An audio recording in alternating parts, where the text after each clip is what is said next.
नमस्कार बंधुरा रान्नाघर থেকে আবার একটা রেসিপি নিয়ে চলে এসেছি। আজকে বানাবো সাবুর ডেজার্ট। তার জন্য দেখুন সাবুটা খুব ভালো করে ধুয়ে রেখে দিয়েছি। এটা আমি ছোট দানার সাবুটা নিয়েছি, আপনারা বড়টাও নিতে পারেন। এবার এখানে 500 গ্রাম দুধ বসিয়ে দিয়েছি। দুধটা প্রথমে জাল করে আমি একটু কমিয়ে নিয়েছিলাম, তার জন্য বেশি ফোটাবো না। এবার এখানে 1 বাটি পাউডার দুধ দিয়ে দেবো, দিয়ে খুব ভালো করে মিশিয়ে নেব।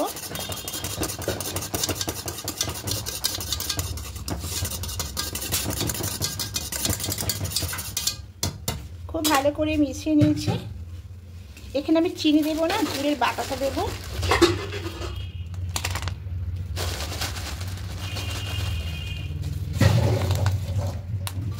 এবার বাতাসা দিয়ে খুব ভালো করে এটাকে মিশিয়ে নেব।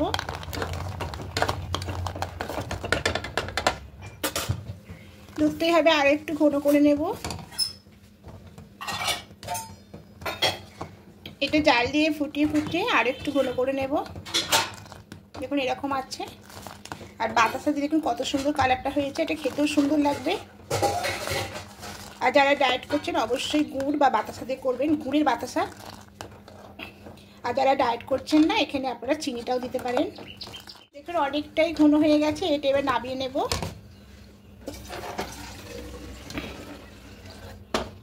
এটা নামিয়ে খুব ভালো করে একদম ঠান্ডা করে নেব, ততক্ষণে সাবুটা বানিয়ে নেব। এদিকে একটা ছোট কড়াই বসিয়েছি, এবার কড়াইয়ের মধ্যে সাবুটা দিয়ে দেব।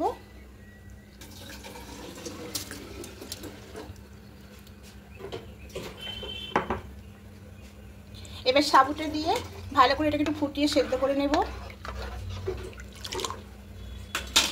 সাবুটা সেদ্ধ হয়ে গেছে, ছোটো দানার সাবু তো তাই তাড়াতাড়ি সেদ্ধ হয়ে গেছে। এবার এটা আমি নামিয়ে নেব। এবার সাবুটা এবার এখানে ঢেলে নেব।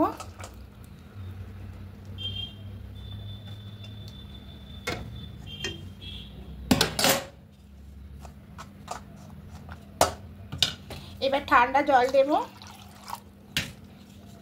ঠান্ডা জল দিয়ে খুব ভালো করে সাবুটাকে ধুয়ে নেব। খুব ভালো করে ঠান্ডা জল দিয়ে দেখুন জল পাল্টে ধুয়ে দিয়েছি। এবার এরকম করে জল ঝরিয়ে রেখে দেব। এবার একটা কাঁচের বোল নিয়েছি, বোলের মধ্যে নিয়ে নেব সাবুটা, নিয়ে নেব।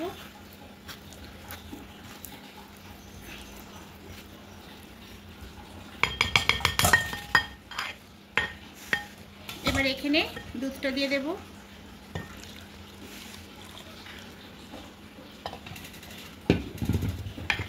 এবার খুব ভালো করে মিশিয়ে নেব।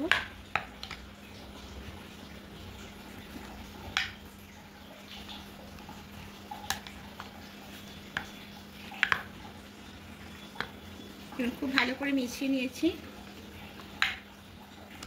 এইভাবে করে মেশাতে হবে। এবার এখানে কিছুটা ফল দিয়ে দেব, এটা আরেকটু মেশাতে হবে। দেখুন এইভাবে করে মিশিয়ে দিতে হবে।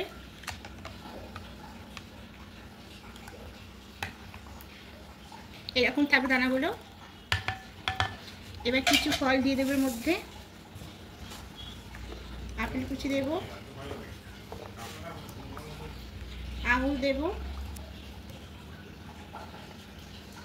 নারকেল কুচি দেব, কলা দেব, নারকেল কোড়া দেব,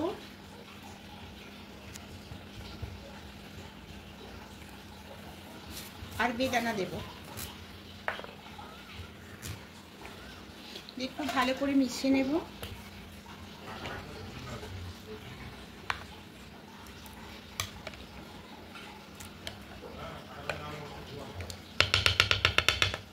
এবার এখানে যা ফল আছে সবগুলো দিয়ে দেব।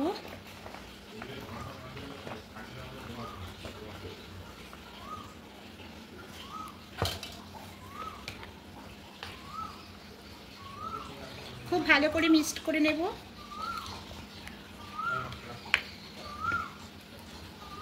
তার বন্ধুরা এরকম কোনো উপবাসের দিনে আপনারা অবশ্যই করে খাবেন, খেতে খুব ভালো লাগে।